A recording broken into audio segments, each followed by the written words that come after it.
আসসালামু আলাইকুম বন্ধুরা, আপনারা সবাই কেমন আছেন? আশা করি সবাই ভালো আছেন আর আমরাও ভালো আছি। তো আজকে আমি দেখাবো কিভাবে ঝটপট কোনো ঝামেলা ছাড়াই ডাল রান্না করা যায়।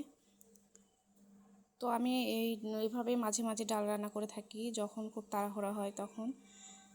তো এই ডাল রান্না করতে কিন্তু অবশ্যই প্রেসার কুকার লাগবে। তো প্রেসার কুকারের মধ্যে যে পেঁয়াজ কুচি দিয়েছি, তারপরে রসুন দিয়েছি আর সামান্য তেল দিয়েছি, কারণ এটা আমি আমার বাচ্চার জন্য রান্না করবো, ওই জন্য বেশি তেল দিইনি, অল্প একটু তেল দিয়েছি। তারপরে দিয়ে দিব আমি অল্প একটু ডালের মশলা। যে ডালের মশলা কিন্তু অবশ্যই দেওয়া লাগবে, এটাকে পাঁচফোড়নও বলে।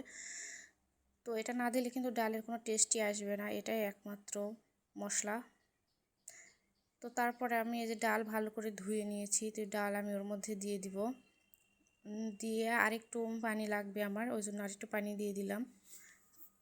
পানি দিয়ে আমি এখন এর মধ্যে যেগুলো মশলা দরকার সেগুলো দিয়ে দিব। বেশি কিছুই না, শুধু লবণ দিব, স্বাদ মতো লবণ, আর দিব হচ্ছিল হলুদের গুঁড়া।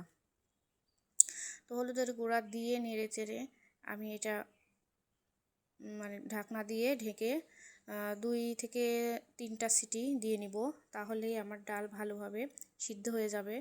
তো এই যে আমার ডাল রান্না কমপ্লিট। তো এটা আমি এভাবেই রাখবো, আমার বাচ্চাকে খাওয়াবো। আমি কিন্তু এর মধ্যে কোনো মরিচ দিইনি, কারণ আমার বাচ্চা খাবে সেজন্য। তো যদি এটা পাতলা করতে চান আপনারা, তো তাহলে এর মধ্যে পানি দিয়ে বলক তুলে নিতে হবে। তো আমি এটা এভাবেই রাখবো।